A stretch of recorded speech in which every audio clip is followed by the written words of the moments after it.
So today we'll be learning about the merge sort algorithm. But before that, we ought to know what is a divide and conquer mechanism. Because merge sort algorithm is based on the divide and conquer paradigm. So what is this divide and conquer paradigm? So we are given a function f to compute on n different inputs. Now the divide and conquer strategy applies to split these inputs into k distinct subsets. So now instead of having one problem, we have k different subproblems. These subproblems ought to be solved and then a method must be found to combine subsolutions into one solution again. So what do you do if these subsolutions are relatively large problems? Simple, you divide them further into their subsolutions. But remember, one needs to focus on grouping all these subsolutions with the help of an algorithm and find the final solution, which is just one solution. So the final solution comes from the different subsolutions that we get by dividing. So we divide first and then conquer. Now merge sort takes this idea and applies it into sorting elements in a certain order. Now let us assume we have to sort elements in an increasing order. So given a sequence of n elements, the general idea is to imagine them split into two sets. So each set, that is two different sets formed by halving this whole set into two, we get n by 2 elements approximately. Now each of these two sets are individually sorted and the resulting sequences are merged. This produces a single sorted sequence of n elements again. Thus, an entire set of elements is first divided into half and simultaneously sorted out and then combined together to form a sorted set of n elements. So it is applying a divide and conquer method, isn't it? Now divide and conquer paradigms often call for us to employ certain recursive methods, certain recursive algorithms. So how do we employ merge sort as a recursive algorithm? Let us look at that. So the idea is to have one merge sort function which calls upon another sub-procedure which will be the merge function which merges together two sorted sets. So how do we go about it? So this is our pseudocode. Now we start with the merge sort function which takes three parameters. First is the array of the elements that requires to be sorted. Second is the low or the lowest index, should I say. High is the highest index. Now this condition, if low less than high, then mid equals low plus high by 2, is just to compute the value of mid. That is, this condition helps us divide the whole array into half. Once this is done, so how do we start conquering? First we sort the left, then we sort the right, then we merge them both. So merge sort A low mid is nothing but merging and sorting all the elements towards the left of the mid that we established here, and merge sort A mid plus 1 high implies that we'll be sorting all the elements towards the right of mid, starting from mid plus 1 obviously and going till the last element. And finally, once the left and the right array are sorted out, we'll merge them into one single sorted array, which will be a solution. So let us look at how the merge function actually looks like. The merge function takes in four different values. First is the array, second is the low, which is the lowest index, mid is the mid value, and high is the highest index.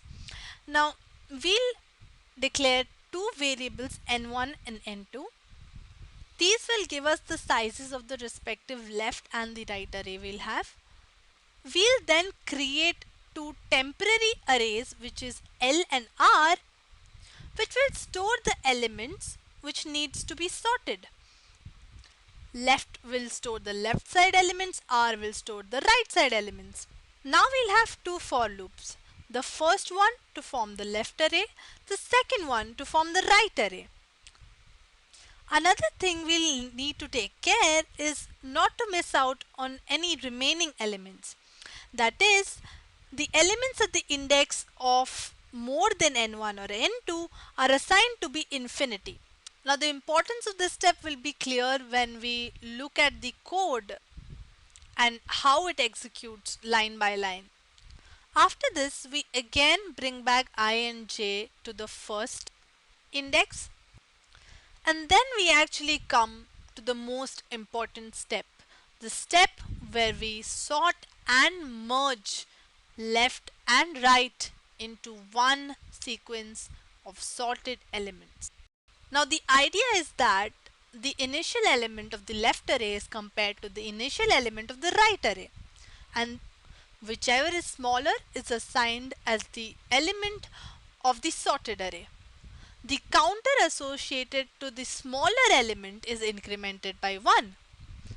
Okay, so this is our left array and this is our right array. What we do is we first initialize two counters for the left and right array, which is I for left, j for right.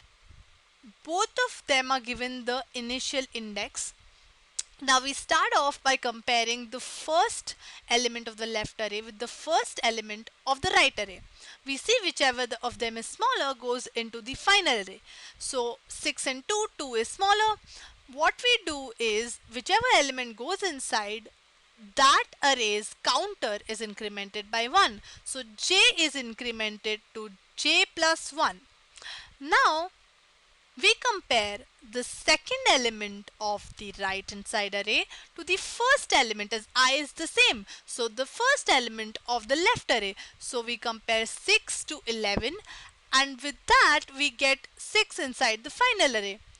Following the previous procedure, we increment I by I plus 1, and now we come to the second element of the left array and compare 7 and 11. Again 7 goes in, 11 stays where it is. Again I is incremented by 1, 8 and 11, 8. Again I is incremented by 1, 10 and 11, 10. So we're out of all the elements of the left array. What do? Merge the remaining right elements into this array, this final array, and this is our answer, a sequence of numbers arranged in the increasing order. Now if you think about how did you suddenly merge all the remaining elements of the right side array, that is simply because the element after, suppose the size of this left array is n1 elements. Now the element after n1 was given to infinity, if you remember from the algorithm. So this element is supposedly infinity. So when 10 is compared to 11 and 10 is brought down, then the I moves to the next element or comes out. Since the value of I right now is infinity, any number which will be on the right array will be smaller than that. So automatically j comes to 13, 15, 17, as j, all these numbers are smaller and j is their counter. So finally we get this array with the help of this. So now do you understand the importance of n1 plus 1 to infinity? So far we have seen what a divide and conquer paradigm is and how merge sort is an example of this paradigm. We also understood the pseudocode for merge sort, and now in our next video we will see how to implement this pseudocode into actual code and step by step understanding of each and every line or each and every step of the code, which will help us understand merge sort even more. So do check out our next video.